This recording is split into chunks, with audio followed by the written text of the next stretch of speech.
जी महाराज ने धन्य हो। परम दयाल सद्गुरु सुखराम जी महाराज ने धन्य हो। अनंत श्री सद्गुरु सुखराम जी महाराज के ज्ञान सत्स्वरूप भगवान ने धन्य हो। केवली भगवंता ने धन्य हो। जीवा तारण जहाज ने धन्य हो। मोक्ष के मालिका ने धन्य हो। अनंत कोटि संतान ने धन्य हो। राम समाने राम ब्रह्म शरणो सतगुरु दयाल को मुख हृदय हरि नाम नित पथ संगत साधु की आजीवन मुक्त सुख राम अण भे पद पर काश के दायक सतगुरु राम अनंत कोटि जन सहाय की काय करो प्रणाम सतगुरु को समत मन कोई लेवे मान तो सहज होत है संत दास मुश्किल सुआसान भक्ति भक्त भगवंत गुरु चतुर नाम बपुए जिनके पद रज परसता नासत विघ्न अनेक सब धरती कागज सब वन कलम कटाय सात समुद्र छाई करऊ सतगुरु गुण लिख्या न जा राम राम राम राम राम राम राम। आप सभी के अंदर विराजमान परमात्मा के पावन चरणों में प्रणाम। राम राम से अनंत श्री सद्गुरु सुखराम जी महाराज की 80वीं रचना ग्रंथ चल रहा है। महाराज रत्ना ग्रंथ के माध्यम से फरमा रहे हैं।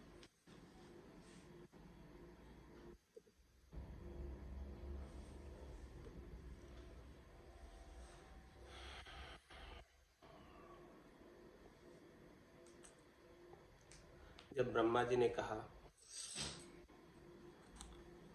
ये जमराज कौन है और इसका क्या पराक्रम है, कहाँ तक इसका एरिया है, कहाँ तक इसका जुरिडिक्शन है, कहाँ तक का ये न्याय करता है, तो माता शक्ति ने बताया ब्रह्मा जी को, भोली सगत आप उगत सुन सूरज के है सुत जाया तुम हम शिरे पहुँच है भारी धर्म राय जम कवाया। शक्ति ने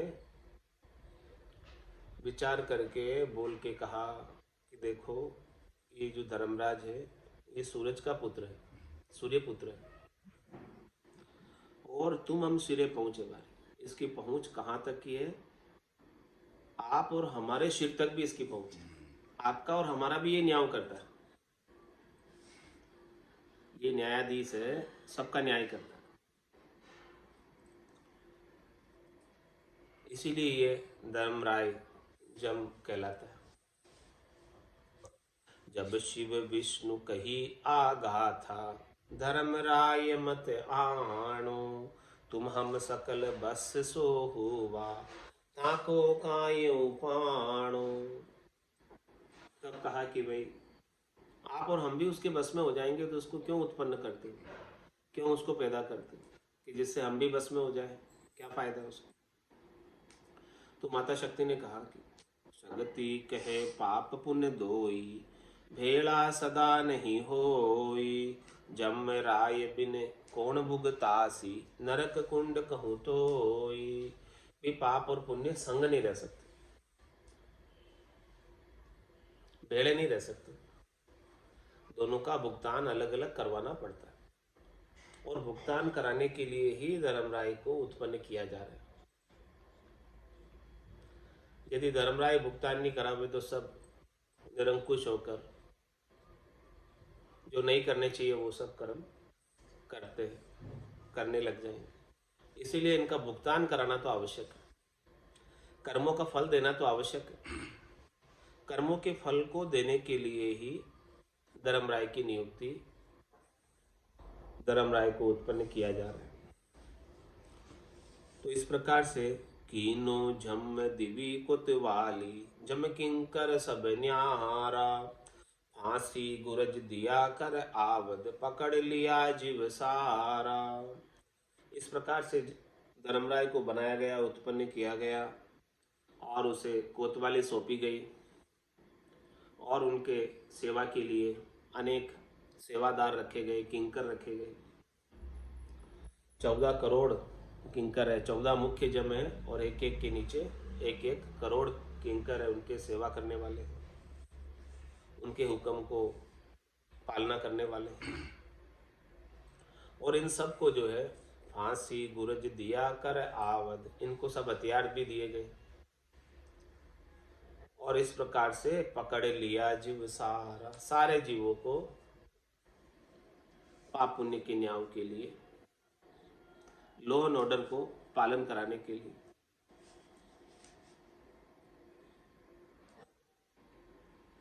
हद में रख लिया। तो अब सब जीव जो है परबस पड़िया हुआ जीव बेमुख, अब कहो कौन उबारे, ब्रह्मा विष्णु महेश्वर शक्ति ऐ मारे ऐ तारे। अब इस प्रकार से सब जीव जो है परबस हो गए, जम के बस हो गए।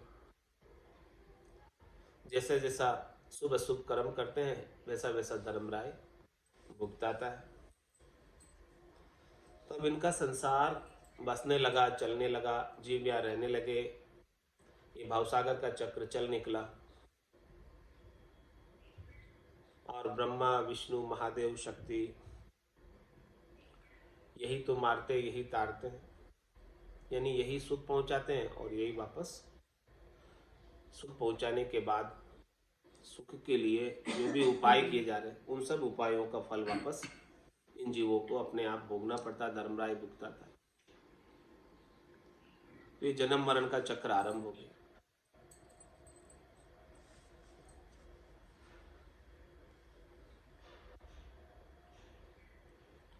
भोमा तो भगवत बन बैठी, ब्रह्मा भयो विधाता, विष्णु आप ईश्वर बन बैठो, काल रूप शिवनाथा। माता शक्ति भोमा वो भगवती हो गई और ब्रह्मा जी विधाता हो गए, रचने वाले हो गए, और भगवान विष्णु ईश्वर हो गए, प्रतिपाल करने वाले, और संहार करने वाले भगवान शंकर। इस प्रकार से सृष्टि का चक्र चल निकला।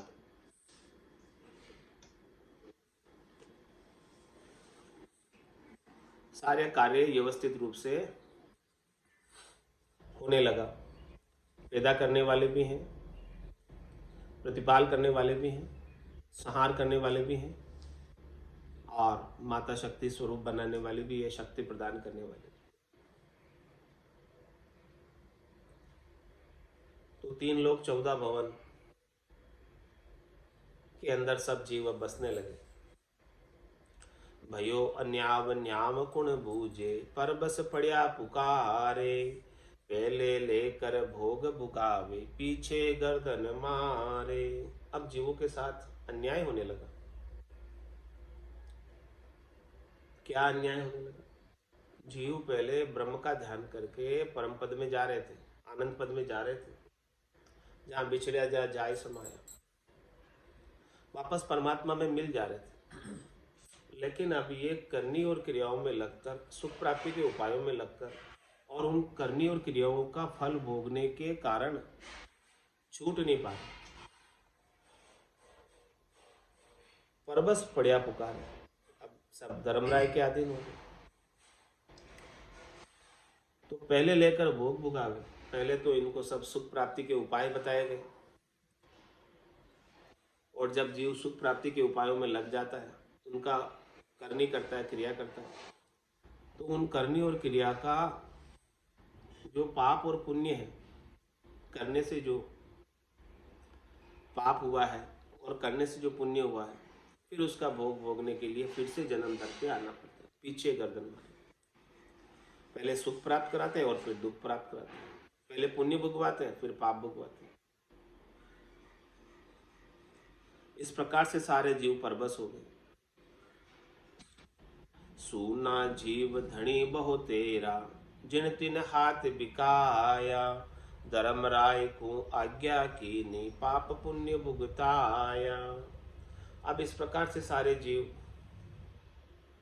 यहाँ आकर ब्रह्म ध्यान के अभाव में, ब्रह्म भक्ति के अभाव में सुने ही रह गए, बिना धनी के हो गए। धनी तो राम जी है, उन धनी को तो याद नहीं कर रहे, उन परमात्मा को तो याद नहीं कर रहे, और अन्य जो शरीर और संसार के सुख देते हैं, त्रिलोकी में फल देते हैं, उनके हाथ बिक गए। उनके हाथ बिकने का मतलब, जैसा जैसा वो उपाय बताते हैं वैसा वैसा वो जीव करता है, और फिर करने का परिणाम भुगताने का ओदा धर्मराय को आज्ञा की नहीं कि भाई पाप पुण्य भुगताओ, जैसा वो कर रहा है उसके अनुसार उसे वापस फल दो। तो इस प्रकार से धनी परमात्मा राम जी को भूल गए, सच्चे धनी को भूल गए, और अन्यों के हाथ बिक गए। क्यों बिके? बिके सुख प्राप्ति के लिए, शरीर संसार से। तो अब जीव ऐसे परबस हो गए कि जम की त्रास सही नहीं जावे, रुदन करे कर जीव रोवे, चित्र गुप्त गट गट में बैठो, लिख लिख से न पजोवे। जम की त्रास इतनी है, कर्मों का फल इतना जबरदस्त है कि ये धर्मराय किसी को छोड़ता नहीं।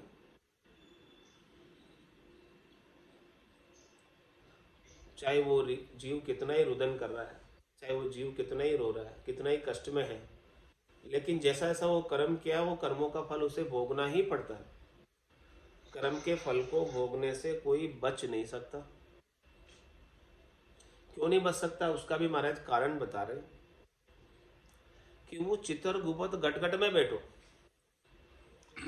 चित्रगुप्त, धर्मराज सबके गट में बैठा है, गुप्त रूप से दिखाई नहीं देता, लेकिन बैठा हुआ। और बैठकर क्या कर रहा है? लिख लिख सैनब जो आपके एक एक श्वास का, एक एक दम का लेखा जोखा देख देख कर लिख रहा है कि आप क्या कर रहे हो उस समय। हर एक करने का, हर एक क्रिया का हिसाब किताब नोट कर रहे हैं कि आपने ये किया तो इसका क्या फल भुगतेगा। वो क्रिया नोट हो गई, लिखी गई धर्मराय के खाते। तो हंस हंस किया न छूटे रोया, किया कबाड़ा हाथा, गड़ी गड़ी दम दम का लेखा, चित्रगुप्त का खाता। उस चित्रगुप्त के खाते में एक एक घड़ी का, एक एक दम का, एक एक श्वास का हिसाब है, एक एक पल का हिसाब है कि कौन से पल में क्या किया। क्योंकि वो घट में ही बैठा है, भीतर में ही बैठा है, और आपने कर्म भी नहीं किया, केवल मन में कर्म करने का संकल्प भी किया और उन कर्मों के विकल्पों पे विचार भी किया, तो भी वो चित्रगुप्त घट में ही बैठा है, मन में ही बैठा है, भीतर में ही बैठा है। तो उन संकल्प को भी लिख लेता। कर्म अभी किया नहीं, हाथ से करनी अभी की नहीं है, लेकिन उस कर्म को करने का विचार किया। हाँ, तो उस विचार को भी वो नोट कर लेता कि आपका क्या विचार है, और उसके अनुसार वापस फल भुगताता है। तो महाराज हमारे यहाँ कि बुरे कर्म को करने का विचार करना भी धर्मराय के कर्मों के भुगतान कराने का कारण बन जाता है।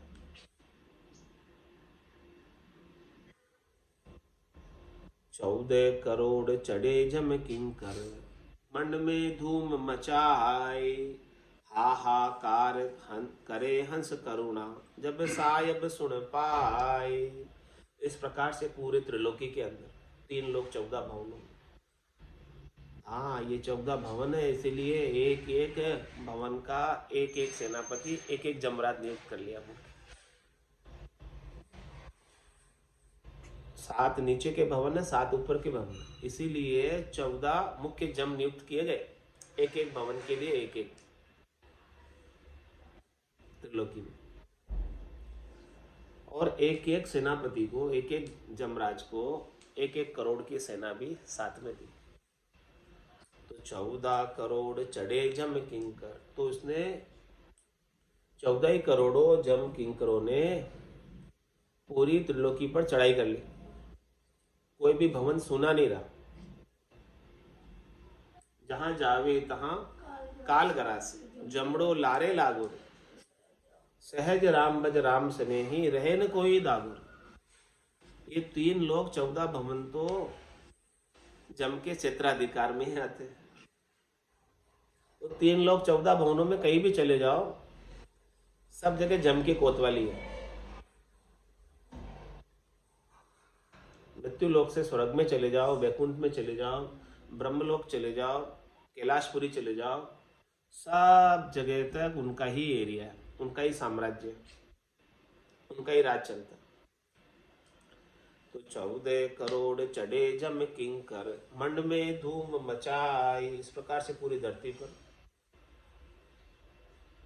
कर्मों का फल भुगतान करने की धूम मचा दी। तो अब हंस जो है, आत्मा जो है, जीवात्मा कर्मों का फल भोगते भोगते बहुत दुखी हो गई, बहुत परेशान हो गई।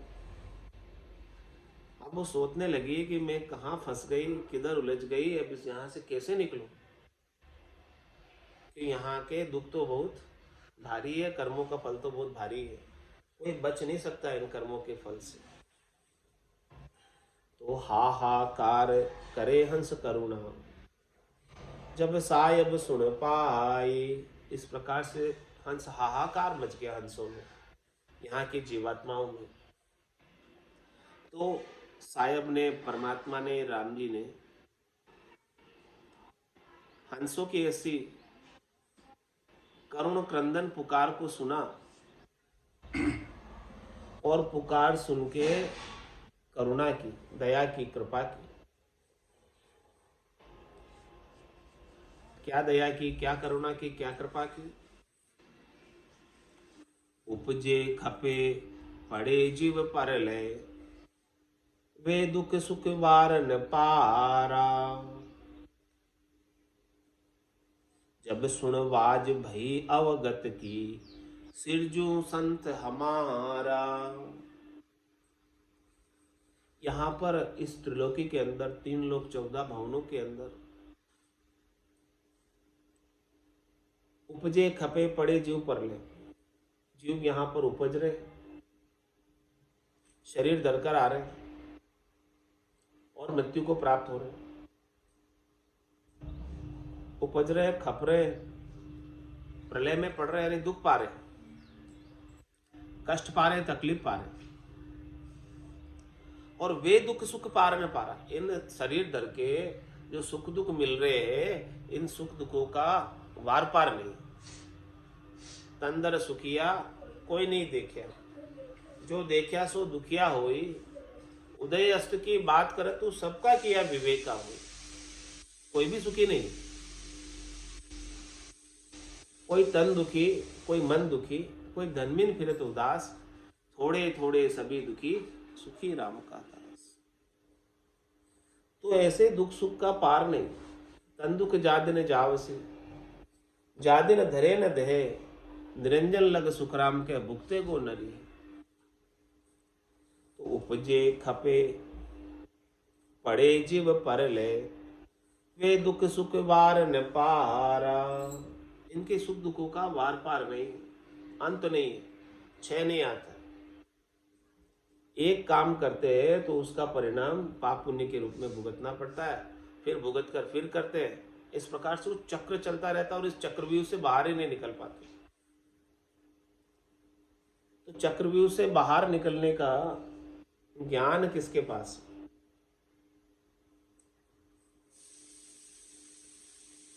सदगुरु मेहर बिना नहीं छूटे, जन्म मरण भव त्रास। तीन लोक भवन चतुर्दश, एक काल को ग्रासा।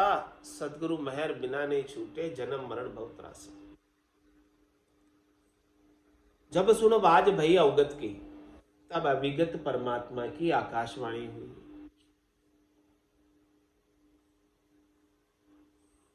क्या आकाशवाणी हुई? सिरजू संत हमारा,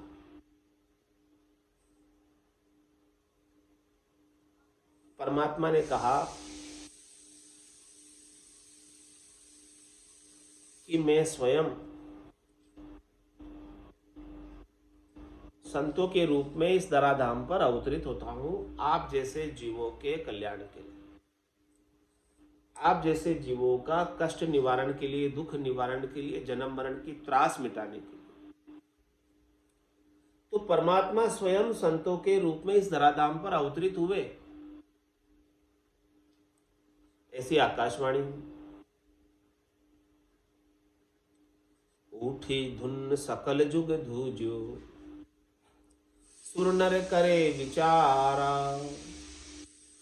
सिरजनहार संत को भेजो, दिया शब्द आधार। इस प्रकार से आकाशवाणी की धुन हुई और पूरा संसार वाइब्रेट होने लगा, कंपायमान होने लगा, वाइब्रेशन होने लगा पूरे संसार के अंदर, पूरे जग में। तो यहां निवास करने वाले तीन लोग 14 भवनों में सुरनर करे विचारा, सब विचार करने लगे कि क्या हो रहा है। सिरजनहार संत को भेजो। सिरजनहार परमात्मा ने, राम जी ने संतों को यहां भेजा और दिया शब्द आधार, उनके पास शब्द देकर भेजा, निज नाम देकर भेजा, सतनाम कुदरत कला नेंचर देकर भेजा कि नेंचर खांडो सुन होई, नाम ब्रह्म को कहे नहीं कोई। सो नेंचर दे मुझे ताई, सदगुरु भेजा या जुग माई। किसने भेजा? आत्म हंस ब्याव के लियाओ, पार ब्रह्म के लोक पठाओ। इस त्रिलोकी से हंसवती आत्मा को इस खांडे के साथ, नेंचर रूपी खांडे के साथ परना कर मेरे देश में ले आओ। जब आत्माएं यहां आ जाएगी सब, तो यहां तो आनंद ही आनंद है, कोई सुख दुख नहीं है, काल नहीं है, जम नहीं है, यहां पर कर्म नहीं है, माया नहीं है।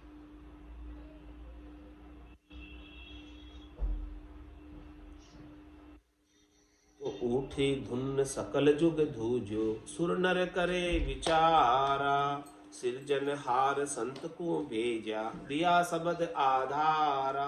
तो परमात्मा ने संतों का सृजन किया जीवों के दुखों को दूर करने के लिए, जन्म मरण के कष्ट के निवारण के लिए, परम मोक्ष की प्राप्ति के लिए। सबका अपना अपना अलग अलग काम है, सबका अपना अपना अलग अलग ओहदा है और सब अपने अपने ओहदे के अनुसार अपना अपना कार्य कर रहे हैं। ब्रह्मा रच्यो गणन को, विष्णु करण प्रतिपाल, शिव रच्यो संहार को, इंद्र बरसन मेघमाल, पाप पुण्य का न्याव को, सिरजो है धर्मराज, संत सिरजा सुखराम के जीव उदाहरण। तो संतों का सृजन जीवों के उद्धार के लिए हुआ है, कल्याण के लिए हुआ है। केवली भगवंत इस धराधाम पर अपने जैसे जीवों के कल्याण के लिए अवसरित होकर आए हैं, नित्य अवतार के रूप में आए हैं। तो ऐसे संतों के ज्ञान को धारण करके उन्होंने जैसे साधना बताई है, उस साधना को करके इसी जन्म में परम पद की प्राप्ति कर लेनी चाहिए, क्योंकि ये अवसर वापस मिलने वाला नहीं। 4 जुगा बिच एक ही बारा, अवसर नर्तन पावे, और सदगुरु मिलिया बिना जीव सुना, फिर 84 जा। 4 जुगा का बरस बदीता, लाख 3 40, एती मार सहे सिर ऊपर और सहे सर दिस। इस 84 की मार से बचना है तो संतों के ज्ञान को धारण करके उनके अनुसार भजन करके परम पद को इसी जन्म में प्राप्त कर लो। तो ये देह अंतिम देह होगी, इसके बाद कोई देह धरने की आवश्यकता नहीं रह जाएगी। तो अभी जो अवसर आया, इस अवसर को हाथ से नहीं जाने दिया। ओ मोसर है राम भजन को, हरिजन होय सो जागो रे। ओ मोसर है राम भजन को, हरिजन होय सो जागो रे। कठिन रोग है जामन मरण, राम भजन कर त्यागो रे।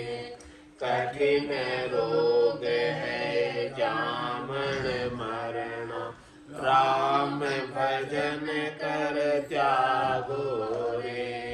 करना है सो अब कर लीजिए, मोसर जावे भागो रे।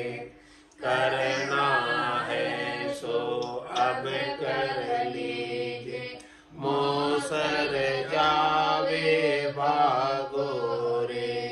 पल पल आयु घटे तन छीजे, मरणो आवे आगो रे।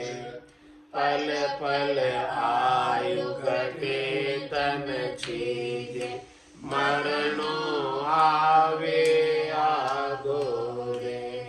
ओ मोसर है राम भजन को, हरिजन होय सो जागो रे। कठिन रोग है जामन मरण, राम भजन कर त्यागो रे। जात पात कुल की मर्यादा, मान बढ़ाई त्यागो रे। जात पात कुल की मर्यादा, मान बढ़ाई त्यागो रे। माया मोह विसार कल्पना, हरि सुमिरन से लागो रे। माया मोह विसार कल्पना, हरि सुमिरन से लागो रे। ओ मोसर है राम भजन को, हरिजन होय सो जागो रे। कठिन रोग है जामन मरण, राम भजन कर त्यागो रे। रीतो आयो रीतो जासी, भूखो प्यासो नागो रे। रीतो आयो रीतो जासी, भूखो प्यासो नागो रे। अन धन लक्ष्मी छोड़ चले गो, साथ न चाले धागो रे। अन धन लक्ष्मी छोड़ चले गो, साथ न चाले धागो रे। ओ मोसर है राम भजन को, हरिजन होय सो जागो रे। कठिन रोग है जामन मरण, राम भजन कर त्यागो रे। जहाँ जावे जहाँ काल जमड़ो लारे लागो रे। जहाँ जावे जहाँ काल गरास, जमड़ो लारे लागो रे। सहज राम भज राम सने, रहे न कोई दागो रे। सहज राम भज राम सने, रहे न कोई दागो रे। ओमो सर है राम भजन को, हरिजन होय सो जागो रे। कठिन रोग है जामन मरण, राम भजन कर जागो रे। कठिन रोग है जामन मरण, राम भजन कर जागो रे। ओमो सर है राम भजन को, हरिजन होय सो जागो रे। ओमो सर है राम भजन को, हरिजन होय सो जागो रे। बोलो राम सद्गुरु देव जी महाराज ने, धन्य हो परम दयाल सद्गुरु सुखराम जी महाराज ने, धन्य हो आनंद श्री सद्गुरु सुखराम जी महाराज के ज्ञान सत्स्वरूप भगवान ने, धन्य हो केवली भगवंता ने, धन्य हो जीवा कारण जहाज ने, धन्य हो मोक्ष के मालिका ने, धन्य हो अनंत कोटि संतान ने, धन्य हो राम सभा में राम राम राम राम सा राम राम सा राम राम सा।